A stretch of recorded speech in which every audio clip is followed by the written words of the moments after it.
Hey fasties, and if you're new, welcome. My name is Reese, and this is the Fast Track to Health, where we use fasting to lose weight, become healthy, and to maintain. In today's video, I just wanted to come and sit down and talk to y'all about emotional eating. Our memory verse today was Matthew 6:24, and that's specifically talking about serving two masters. And it just made me think about like that feeling I used to get when I was deep into emotional eating. And I won't say that it's not something that I still don't struggle with, y'all.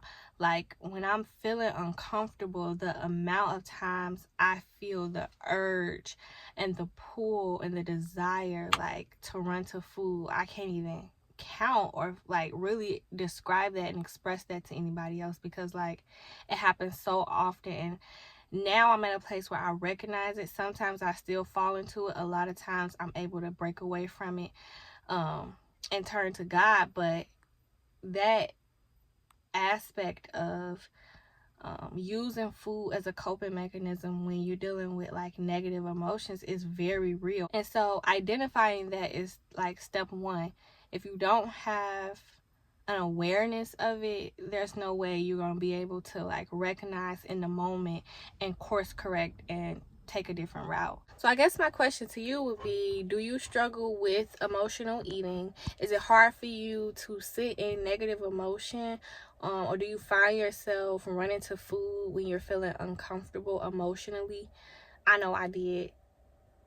Let me know in the comment section below what your answer is, and then we about to get into, how I feel about emotional eating now, and how having good awareness of that helped me to drop 40 pounds. Fasting was very beneficial, is very beneficial for me in that regard, because it like keeps it at the forefront of my mind to not run to food in those moments when I'm feeling emotionally uncomfortable or I feel an emotional discomfort. Like, it reminds me to take it to my Father, to deal with those emotions, to sit in it sometimes. Because sometimes, even when I pray, even when I go and try to reconcile, even if I try to fix what went wrong, the negative emotions are still sitting on me. And for a long time in my life, I didn't know how to sit in negative emotions.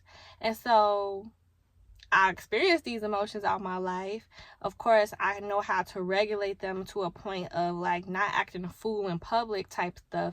But like the fact that when I tell y'all I didn't know how to deal with my emotions and sit in negative emotion, like that's why I was running to that bag of chips, because instantly it gave me that relief. It's like sometimes you're gonna pray about it and the Lord did hear your request. Sometimes you're gonna go reconcile and y'all said y'all apologies and forgiving one another. Sometimes you gonna be able to fix the situation of whatever went wrong.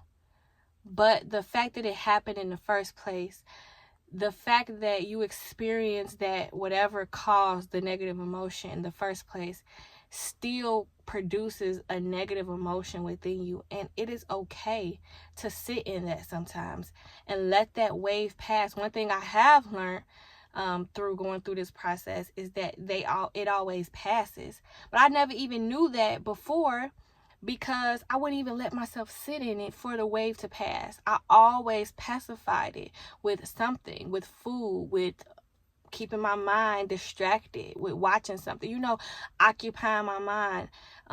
Sometimes the Lord did bless me and heal the situation through prayer, but nevertheless, there was a time in my life where I did not know how to sit in negative emotion, and I know that drove me to overeating and using food as a coping mechanism, and no longer am I doing that.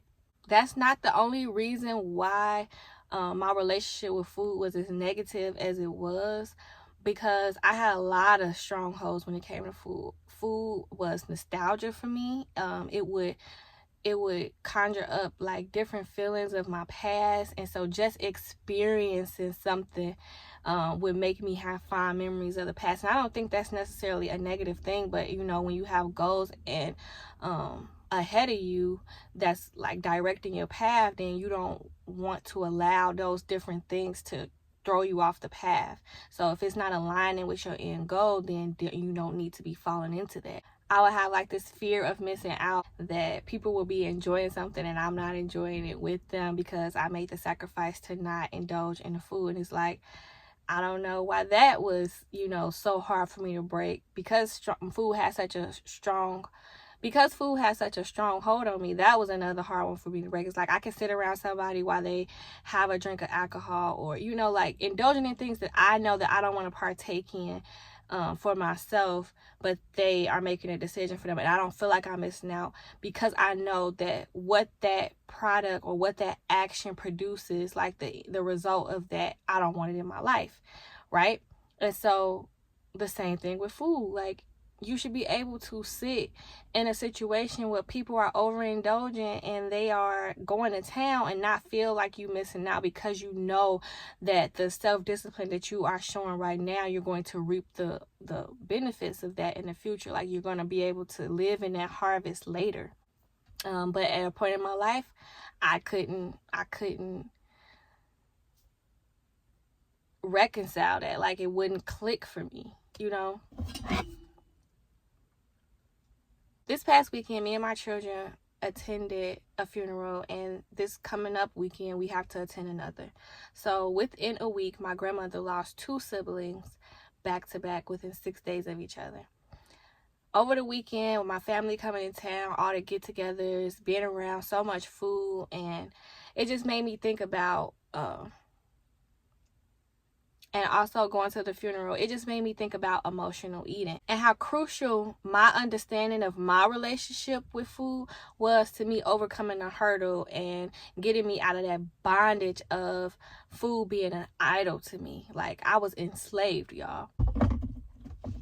Alright, y'all, it's hot in this car, so I'm going to end the video like that. On that note, please comment in the comment section below if you struggle with emotional eating. On our way to gymnastics.